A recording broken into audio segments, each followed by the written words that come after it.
Yon, ito na naman tayo mga kababayan. Pero bago tayo magpatuloy sa ating pag-usapan, babati muna ako ng magandang gabi sa aking mga subscribers dyan, sa aking mga viewers.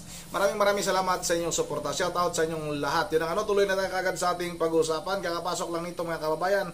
Mga ilang oras lang ang lumipas. Ito na mga kababayan ha. Patong-patong na kaso ang kakaharapin nitong si Speaker Martin Romualdez, itong si Manix Felipe Saldico at yung congresswoman na dating naka-tricycle lang pero ngayon mga kababayan ay mayroon ng customized na van. Ganon sila katindi. Ganon sila katindi. Iwan ko lang kung saan ang galing yung kanilang kayamanan. Ito na si Martin Romualdez na karma na mga kababayan.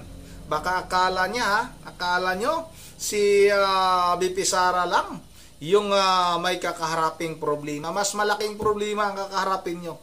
Dahil nga nagpunta na sa ombudsman yung mga nagsampa ng kaso. Kasama na nila itong si Congressman Alvarez at itong si Atty. Topacio mga kababayan. Sinampahan na nga ng patong-patong na kaso itong mga congressman na ito. Dapat lahat ng mga congressman. At sa mga congressman pala na pumirma para ma-impeach talaga itong si BP Sara sa Kongreso. Yung mga congressman namin dito sa Bohol, 3 congressman, hindi kayo kuha ng boto namin. Sorry na lang. Yung congressman dito sa amin, sabihin ko na, ito si Epifanio Labrador. Nandito ako sa 2nd District ng Bohol. Sakop ako ng asawa ni Gobernador Amintado. Hindi na po ako makakakuha ng boto sa akin yan. Sorry na lang. Nag-aamin yan. Talagang marami na akong mga kakilala, mga kamag-anak na nagpahayag ng pagkadismaya. Hindi na po sila boboto kay Banban Amintado. Yan yung congresswoman namin dito sa 2nd District. 2nd District ng Bohol. Sorry na lang. Kasi nga, nagpapadala kayo. Nagpapabayad kayo. Bakit nasabi kong bayad? Dahil maraming mga congressman, congresswoman na nagsasabi, pag hindi sila pumirma, mga kababayan, sa impeachment laban kay Vice President Sara Duterte, hindi sila makakakuha ng pondo. Anong pondo yan? Alam nyo na mga kababayan, malapit na yung eleksyon. Pondo? Pondo para sa mga proyekto ba? O pondo para sa panahon ng eleksyon? Ito na ha, Martin Romualdez, karma ka na. Nakarma na ito. Sana nga mas mauna pa itong madesisyonan. Sana matanggal ka dyan. Kabagay mga kababayan, ilang buwan na lang. Sana matalo ito. Sa mga kababayan natin dyan. Mga kababayan natin dyan sa Tacloban. May kalaban ba ito? Parang hindi pa natin nabalitaan na ibinalik ng kumilik yung kalaban nito. Yung wala na sa baluta. Pinatanggal nitong kumag na ito. Itong si Speaker Martin Romualdez. Sana, iwan ko lang sana mga kababayan madesisyonan ito ng ombudsman kaagad. At sana, itong mga congressman na ito na inireklamo ngayon ng patong-patong na kaso, sana ito yung mahatulan. Hindi si Vice President Sara Duterte. Yun ang huwag na natin itong patagalin. Sabay-sabay na natin itong panoorin. Basic natin dito yung violation ng anti-graft. Noong una, ang sana inisip namin, yung violation lang ng revised penal code. Ngayon may nasabi na sa dami ng nilabag na batas, bakit hindi natin i-file lahat ng kaso na po pwedeng i-file? Kaya napagdesisyonan ng grupo na pumunta rin dito sa office ng ombudsman upang i-file yung mga kaso na nilabag na I think section 3E. Congressman, pwede po natin mabanggit kung ano-ano po yung mga kaso po na sinampa po natin? Yung una, syempre, yung falsification ng legislative documents. Dito naman sa ombudsman, yung violation ng section 3E kung saan ay sinasabi na kung merong kang ginawa na dihado yung gobyerno, no, at nawalan yung gobyerno, ay po pwede kang kasuhan. Ano ba yung ginawa nilang nagpadehado sa gobyerno? Yung pagsingit ng imagine 241 billion pesos. Ang laking halaga yan. Hindi mo pwedeng sabihin na typographical error yan na kinurek ng technical working group. Mahirap po, ang laki ng amount involved. Ito ba yung mga blanks? Yung 241? Opo, yan o. Binilang niyo po yun, parang kinumpit niyo lahat. Marami yung blanco na yon. Ngayon, nung tinignan namin ano yung mga nilagay nila doon sa blanco, pinutal namin, umabot sa 241 billion. Sir, bakit po 12 yung counts ng falsification of legislative documents? Palagay ko, mas magandang sagutin ni Dr. Topacio yan kasi siya naman yung lead counsel. Well, kaya po 12 counts yan ay 12 times po nilang pinunuan yung mga blanks. Yun po ang in-approve ng BICAM ay 0, nakalagay 0. Dapat po yun pagdating sa Pangulo, 0 din. Hindi pwedeng palitan yun unless may typographical error, maling spelling, maling formatting, or misspelling. Yun lang po ang kailangan o wrong grammar. Hindi po pwedeng ilagay yung 0. Gawin mong 90 billion or 80 billion o kahit 10,000 pesos po. Hindi nyo pwedeng gawin yun kahit piso nga eh. Basta 0. So 12 times po namin nabilang na meron pong ganong insertion, yung singit. Oo. So, ibig po sabihin si Speaker Romualdez ay mahilig sa singit. Sir, sino po wala yung respondents dito? Sino exactly Sino po? pinasasagot? Ito po, siyempre si Speaker Romualdez because siya po ang head ng House of Representatives. Manuel Jose Dalipe, kasi siya po yung nandun sa APRO. Etong majority leader, siya yung majority whip. Siya yung nag-marshal ng mga boto para dito. Si Congresswoman Kimbo, at least inamin niya na merong insertion. Sa si dating Appropriations Committee Chairman Saldico. At saka may mga kasama po dyan na hindi pa namin na-identify na palagay namin ay kasama sa technical working group acting under the instructions of the named respondents. So, Yung mga staff? Opo, syempre. Opo. Kahit inutusan lang sila. Kasi po, ginawa din nila eh. So, they have to justify kung kanilang in-insert under the directions na ito ay lawful na instructions. Kasi kung unlawful yung instructions, ay liable din po sila. Complainant din po. Opo, complainant din Bakit po po. kayo sumali sa complaint? Alam niyo po, ako ay I'm doing this in representation of the Citizens Crime Watch. Ito po yung aming presidente, ako national chairman. The Citizens Crime Watch has been in existence since 1992. At talagang pakialamero po kami. Basta may nakikita kaming palagay namin ay may graft and corruption, ay pinafile po namin. Kami po ang nag-file nung sa Dingbaksya. Now Congressman then Secretary Karin na ngayon ay nililitis na sa Sandigan Bayan. Kami po ang nag-file doon kay Commissioner Guanzon ng GRAP na ngayon po ay nililitis na sa RTC Bulacan. At marami pa po kaming ibang na-file po rito, yung sa Sub 44 against former President Aquino. Kami rin po yung nag-file. So, hindi po ito politiko, hindi po ito politika.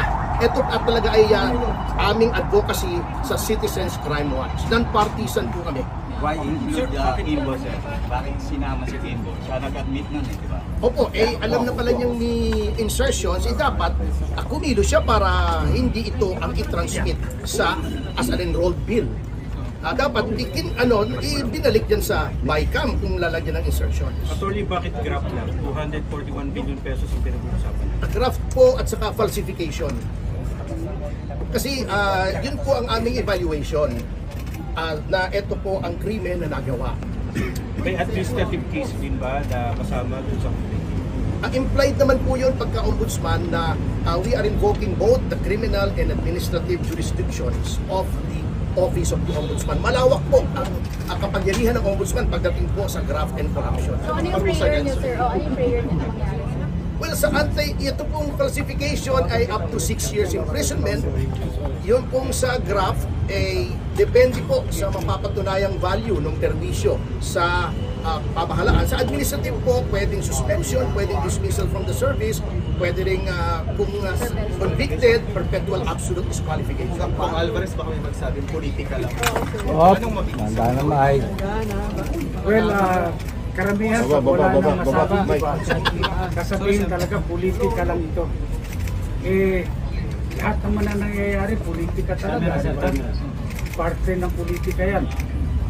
So sa akin naman, ang kawawa dito, yung mga empleyado na napag-utusan.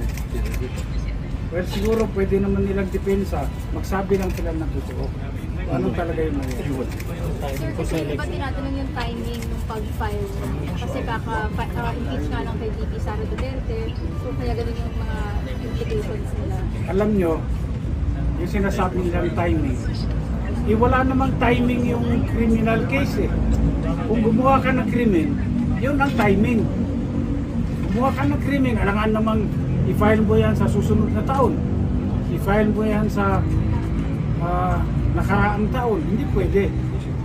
Ginawa nila yan recently, kaya kinakailangan aksyonan kaagad natin. Pero may kinalaman ba ito sa pag-impeach ng Kamara kay VP Sara? Wala, magkahiwala yan. Kasi iba naman yung impeachment, ibang usapin yun. At ito, criminal case ito, ibang usapan dito. Ito gante, parang gano'n. Sa Or diversionary tactic. Hindi, teka. Yung sinasabi nilang diversionary tactic, at tingnan nyo ito. Sino nag-divert? Alin ang nauna? Diba yung press conference ni dating Pangulong Duterte at ni Congressman Ungab, doon nila pinaputok ng maraming blanco yung BICAM report. Ngayon, ayaw nilang pag-usapan yan dahil sigurado swak na swak sila sa yung kaso. Kaya sila ang gumawa ng diversionary tactic. Gumawa sila ng issue na matatabunan itong iskandalo sa budget ng 2025. Kinansod nyo ba si dating Pangulong Duterte dito sa pag-file niya ng reklamo? Hindi nga kami nagkausap, hindi kami nakita dahil from Tagum City, dumiretso na ako dito sa Manila para i-file yung kaso. Speaker, with your kind permission, pwede ko pandagdagan? Yung sinasabi nilang timing, actually, matagal na po namin itong pinag-iisipan. Kaya lang po, komplikado ang kaso. So pinag-aralan pa po namin ito, kaya ngayon lang po namin ginawa. Kasi hindi naman po kami katulad ng ibang miyembro ng Quadcom na kumikilos na hindi nag-iisip. Pinag-isipan po namin itong mabuti. Hey, Congressman Alvarez, sir, now na na-file na ho ninyo itong complaints ninyo, anong inaasahan ho ninyo na pagtugon dito ng anti-graft body? Kami naman, gusto lang namin patas yung laban on the merits. Tignan nila yung reklamo namin. Kung may merits naman, ay pwede isampas sa Sandigan Bayan. Kung walang merits, edi dismiss. Walang problema yon. Basta decision on the merits. So, nakausap nyo na ba si former President Duterte tungkol sa impeachment ni VP Sara? Hindi pa po. Sir, bakit puro members of the House lang po yung respondents? Nandun yung krimen na nangyari. Sir, BICAM, sir, Senate, sir. Sa Senado, siguro naman kung Office of the Ombudsman, pwede naman silang magpatawag kung sino sa Senado. Dahil alam nyo po, dito lang sa House of Representatives, matagal na kaming sumulat, nag-request kami ng kopya, official copy ng enrolled bill. Hanggang ngayon, tinatago nila, hindi nila binibigay sa amin. Kung nasa House Library na po yung enrolled bill, yung ratified bill, pati yung GA, publicly available po siya ng check. Pati-check ko sa aking yung chief of staff ko, dahil yung sulat namin, hindi nila sinagot. Nag-request kami. Iyon ang mga kababayan, maaring makulong itong si Speaker Martin Romualdez. Sana karmahin kang hindot ng tao ka. Kung anong pinagagawa mo dyan sa Kongreso. First time natin na nakakita ng ganyang klaseng speaker, mga kababayan. Napakarami ng mga speaker na naabutan natin dyan sa Kongreso. Hindi naman ganyan kakapalang mukha. Hindi naman ganyan na akala mo kung umasta. Siya na yung presidente ng ating bansa. Parang siya na siguro, mga kababayan, yung nagdikta sa kanyang pinsan. Kaya tama lang, mga kababayan, na kinasuhan ito. Patong-patong na kaso ang kakaharapin nitong si Martin Romualdez. Karma ito. Sana, mga kababayan, mas mauna pa silang matanggal kay Vice President Sara Duterte. Ulitin natin sa mga congressman, yung mga senador, iwas po sila. pagkatapos na daw ng eleksyon, no? Pagkatapos ng eleksyon, magsimula yung paglilitis sa laban kay Vice President Sara Duterte. Pero mayroon tayong narinig na balita na baka mabasura nga itong impeachment, no? Pagdating sa Senado laban kay Vice President Sara Duterte. Yung mga congressman, ulitin natin sa ating mga kababayan sa Bohol, kung saang distrito man kayo. Dito sa may 2nd District, ulitin natin, ang congressman dito, congresswoman, si Omintado, mga kababayan, asawa ng aming gobernador dito sa Bohol. Sa 2nd District, no, di ko masyadong kabisado, parang si Tutor, di ko alam kung ano pangalan yan. Sa mga taga 2nd District dyan, panawagan natin, no? Baka may mga subscriber tayo dyan. Mag-isip-isip kayo yung inyong congresswoman dyan. At sa may itong si Chato, no? Yung mga taga dyan, bandang Tagbilaran, baka mag-isip naman kayo kung dapat nyo ba bang iboto ito. May ginawang survey din, no, nang nakaraan itong DYRD dito sa aming lalawigan, ano? Parang ang lumabas 50-50, mga kababayan. Mayroong pumanig, mayroong galit. Pero sa mga nakakausap ko, talagang galit sila. Marami na akong nakausap, marami na rin nagsabi sa akin. Hindi ko nabalitaan to nung una, mga kababayan, dahil nalit tayo sa mga pumirma.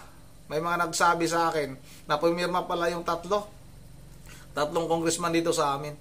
Sabi nila, wag na natin iboto yan. Tama din, wag na natin iboto, mga gahaman din yan. Mga bayad yan, mga kababayan. Yun ang andito na lang muna, at bago tayo magtatapos ay mag-shoutout lang muna tayo. Shoutout tayo kay Ma'am Berje Verhel de Dios ng Pulilan, Bulacan. Kay Ma'am Joyce ng Japan, na hinihingian ni Epifanio Labrador, no? Hinihingian, mga kababayan, ang abuloy, totoo yan. Kahit magtanong kayo kay Ma'am Joyce, baka sabihin nyo na ito'y aking paninira lang sa hindot na yan. Sa gamunggong utak na totoo po yan. Shoutout na rin kay Pasita Morales, ubod kang sinungaling labrador. Shoutout na rin kay Emilia Gatos, matagal na wanted yan, kaya nga binago niya niya at mas siya. Asa na yun, ha? Masya, kalugar namin yan, taga Talisay, Negros, Balingag at dili pa paltak o tuli. O dili pa. Di pa na. Ito, kakano mo pala, kababayan mo? Ipinto nga ito. Itong si Amelia Gatos. Ito, kababayan, ha. Maraming salamat, ha. Mag-reply tayo dito. Pasalamatan natin to. Kababayan pala ito ni Maraming salamat, ma'am. Maraming salamat, idol, ha. Ayan, ha. Magkomento ako sa iyo. Ipipin natin ito. Ipin ko kasi taga pala, Talisay pala. Ano pala talaga? Wanted pala talaga yan si Epifanio, ha. Ito si Ma'am Amelia Gatos, matagal na wanted yan. Ulitin natin, ha. Kaya nga binago niya niya at nagmasya. Ayan, totoo yan. Kababayan pala, kababayan, di kamag-anak, kababayan. Shoutout na rin kay ito si Victorino Madunsa. Kawawang tao na yan, mas napasikip na ng mundo niya. Yun ang shoutout na rin kay Ernesto Likay. Shoutout, ha. TY na lang po sa buhay niyan. Labrading daming tinuligsa. Labrading nabading. Shoutout na kay Binibinido at Bincula Jr. Parang nakilala ko to, Binibinido at Bincula Jr. Hindi magla-live yan dahil matitrace siya kung saan. So bagay, may punto ka, pero sa palagay ko talaga, itong tao na ito ay wala pong signal sa kanyang lugar. Bumababa pa ito. Bumababa pa yan para mag-upload lang sa kanyang YouTube channel o sa kanyang Facebook page, mga kababayan. Yun ang andito lang muna. Shoutout rin kay Ma'am Berje Verhel de Dios ng Pulilan, Bulacan, ha, sa kanyang mga apo na si Coco, Yuri at saka Dion. Kay Ma'am Melissa Borby, kay Ma'am Susan 786 at hanggang dito lang muna. Shoutout kay Libby Amor. Masusupil din yan pati mga kasabwat niya. Yun ang once again, this is Ronde TV. Mo ingat yung lahat. God bless bawat isa sa atin.